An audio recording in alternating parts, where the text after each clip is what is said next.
पुन्हा अजून देखील गंभीर होत चाललेला आहे. अशोक मताला देखील मराठा बांधवांनी एका गावात अडवलेला आहे.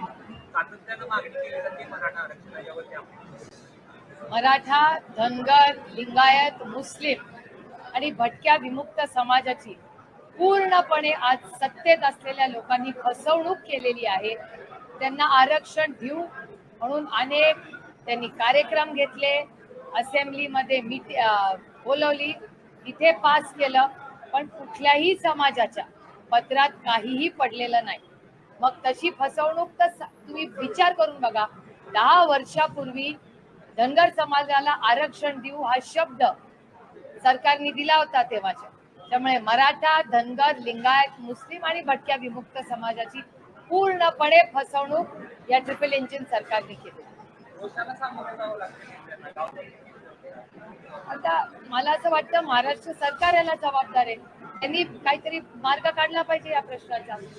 आता ते म्हणतील की आता इलेक्शन आलंय त्याच्यामुळे आम्ही काही करू शकत नाही, पण हे दुर्दैवी आहे की दुष्काळ असेल, आरक्षण असेल, महागाई असेल, बेरोजगारी असेल, असे सगळे गंभीर प्रश्नाच्या बाबतीत अतिशय असंवेदनशील हे सरकार.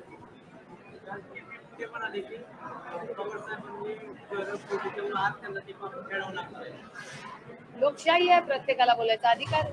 खरं आम्हाला माहिती आहे.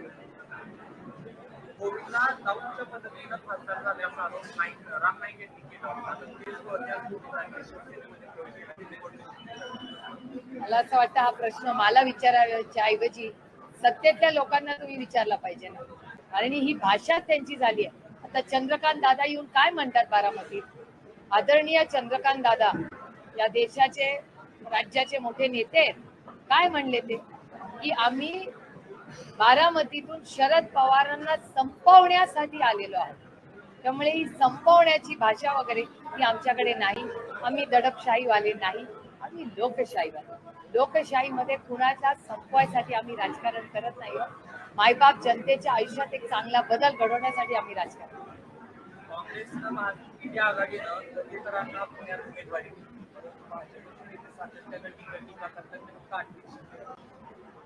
आता मला असं वाटतं कोण किती शिकलंय, का शिकलंय, कशासाठी शिकलंय, त्याची कारणं काय कोणी पाहिजे. या राज्याचे अतिशय मोठे मोठे नेते होऊन घेतले. त्या काळात परिस्थिती वेगळी होती. आता त्यांची परिस्थिती काय होती हे आपल्याला सगळ्यांना वास्तव माहिती नसताना एखाद्यावर जो लोकप्रतिनिधी लोकांच्या मनात आहे त्याच्याबद्दल असं बोलणं मला तरी संयुक्तिक वाटतं.